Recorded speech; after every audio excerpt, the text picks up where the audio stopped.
Europe 1, Le grand direct de la santé. Jean-Marc Morandini.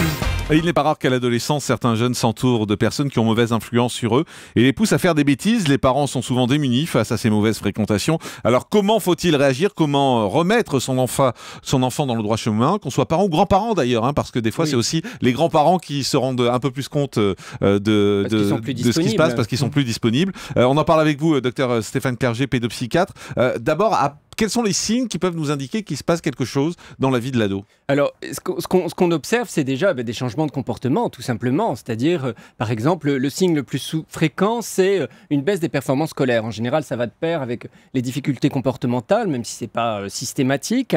Donc, les résultats scolaires baissent. Des changements de comportement aussi dans le non-respect des règles de retour à la maison, des dépassements d'horaires de sortie. Et puis, c'est vrai qu'on voit l'adolescent changer dans ses propos également. Les propos sont plus les mêmes, dans l'attitude, par exemple, avec le petit frère, la petite sœur, et même dans l'attitude vis-à-vis des parents. Donc, davantage de grossièreté, davantage de remise en question. Alors, on a l'habitude de dire il faut bien que jeunesse se passe. Voilà, c'est la crise d'adolescence, quoi. Bien sûr, donc il y a à la fois une opposition, une mise à distance normale vis-à-vis des parents, une émancipation, mais à la fois, certains sont vraiment sous la coupe de camarades qui ont une vraie ascendance sur eux et qui peuvent leur faire des choses qui vont au-delà, j'allais dire, du normal de la crise d'adolescence. C'est plus les garçons ou les filles qui sont soumises à ça? Eh bien, étonnamment, c'est les deux. C'est vrai qu'on aura plus tendance à imaginer que c'est les garçons, mais les filles se laissent aussi. Alors, c'est assez complexe, c'est assez ambivalent dans la tête de l'ado. C'est-à-dire qu'il ne va pas par hasard non plus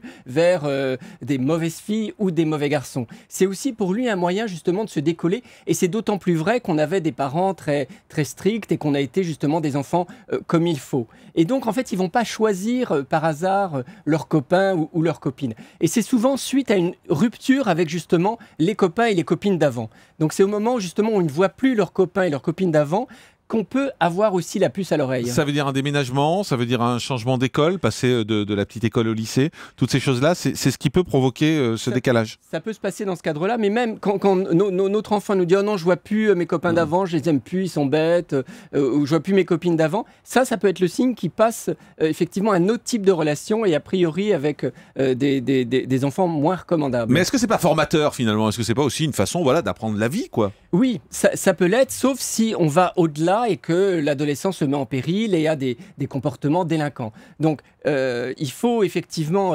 raison garder et pas forcément non plus mettre tout le temps sur le dos des autres quand notre adolescent va mal, parce que ça peut être aussi un peu le réflexe, et quand même responsabiliser, mais s'assurer quand même que son ado n'est pas non plus trop influençable et conduit à faire des choses dangereuses pour lui ou pour les autres. Europe 1, Le grand direct de la santé. Jean-Marc Morandini.